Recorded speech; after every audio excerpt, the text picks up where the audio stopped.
2021. Sementara elektabilitas Anies Baswedan dan Ganjar Pranowo dalam tren yang meningkat. Peningkatan elektabilitas Ganjar Pranowo terbilang signifikan. Dalam 1 tahun, elektabilitas Gubernur Jawa Tengah ini meningkat tajam dari 6,9% pada awal tahun menjadi 19,2% pada Desember 2021. Elektabilitas Anies juga meningkat dari 10,1% pada Maret 2020 menjadi 13,4%. Dulu Anies menjadi gubernur DKI karena jasa kelompok-kelompok Islam. Kini nama Anies berulang kali disebut sebagai calon presiden. Anies perlu menjelaskan kepada publik apakah ia menerima pencalonan itu, menyetujuinya, keberatan, atau apa. Soal deklarasi pencalonan presiden kepada sejumlah kandidat belakangan ini berulang kali terdengar. Namun yang menarik dalam kasus Anies, ini terutama dilakukan oleh kelompok-kelompok Islam. Kita ini kan saat pilkada Jakarta itu kan totalitas lah Anies Sandi saat itu kita lawan Ahok ya. Tapi setelah 4 tahun Bang Anies berkuasa, kalau menurut ukuran saya pribadi, saya harus mengakui kalau soal kerja Ahok better. Contohnya paling kecil dan dirasakan oleh masyarakat itu pelayanan publik di kantor kelurahan dan puskesmas itu beda jauh. Waktu zaman Ahok tuh PNS itu jam 7 jam 8 tuh udah standby, udah kerja bener. Sekarang ugal-ugalan lagi mas. Alang Lur, kakek campur seneng gitu Lur. Iya Lur, soalnya ini yang ngakuin kalau Pak Anies nggak bisa kerja, yang ngakuin kalau Pak Anies jauh lah dari Pak Jokowi sama Pak Ahok. Ya ini yang ngakuin adalah pendukungnya Pak Anies sendiri. Ya ini sih salutlah sama Ahmad Dhani dan juga Bang Kengken sama Ricky Tambuaya sudah bicara apa adanya itu. Ya ini sih paham ya Lur, kadang-kadang ya memang yang sudah kita pilih, yang sudah kita dukung dengan sepenuh hati, ternyata dia ngecewain Lur. Survei SMRC menunjukkan Ganjar unggul, Anies geser posisi Prabowo. Saiful Mujani Research and Consulting atau SMRC merilis hasil survei terbaru terkait dukungan para pemilih terhadap 3 bakal kandidat calon presiden, yakni Ganjar Pranowo, Prabowo Subianto, dan Anies Baswedan. Bila dalam beberapa survei sebelumnya, posisi pertama dan kedua secara berurutan adalah Ganjar dan Prabowo, kini Anies menyalip di posisi kedua dan mengejar posisi Ganjar di urutan pertama. Direktur Riset SMRC, Denny Irvani mengatakan bila pemilihan presiden diadakan ketika survei terakhir dilakukan, yakni Desember 2022, ada 3 nama yang mendapat dukungan paling signifikan. Pertama, Ganjar, Anies, dan Prabowo.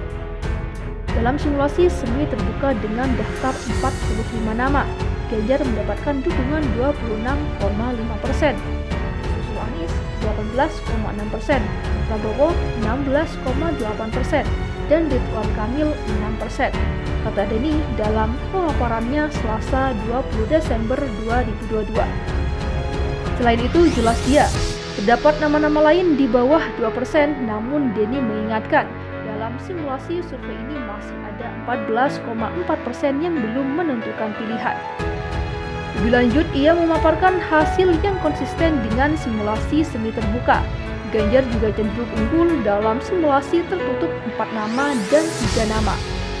Dalam simulasi 4 nama di mana yang bersaing adalah Anies, Ganjar, Prabowo, dan Puan Maharani, Ganjar mendapatkan dukungan 32,8%, Anies 27,1%, Prabowo 25,5%, dan Puan 2,4%.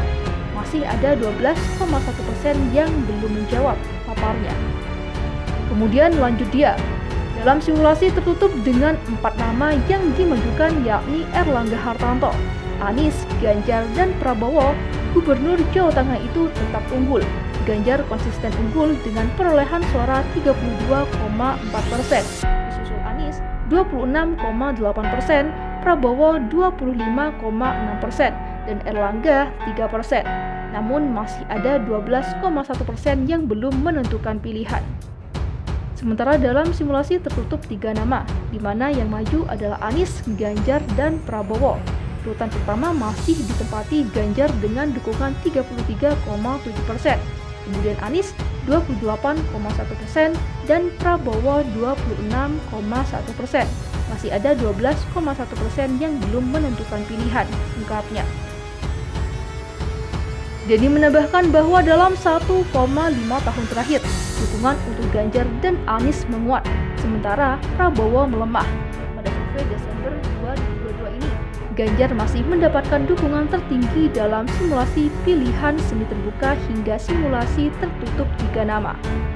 Sementara Anies berada di posisi kedua menggeser Prabowo yang turun ke posisi ketiga, terangnya. Namun Denny juga menjelaskan bahwa walaupun Ganjar cenderung unggul di semua simulasi yang dia ikuti, tidak ada yang mendapat dukungan di atas 50% sehingga terbuka kemungkinan Pilpres akan Namun Denny juga menjelaskan bahwa walaupun Ganjar cenderung unggul di semua simulasi yang dia ikuti, tidak ada yang mendapat dukungan di atas 50% sehingga terbuka kemungkinan Pilpres akan 2 putaran. Survei ini dilakukan secara tatap muka pada 3-11 Desember 2022. Populasi survei ini adalah seluruh warga negara Indonesia yang punya hak pilih dalam pemilihan umum, yakni mereka yang sudah berusia 17 tahun atau lebih atau sudah menikah ketika survei dilakukan. Dari populasi itu, dipilih secara random atau Certified Multi-Stage Random Sampling sebanyak 1.220 responden. Respon rate sebesar 1.029 atau 84%. Margin of error survei dengan ukuran sampel tersebut diperkirakan sebesar 3,1% pada tingkat kepercayaan 95%.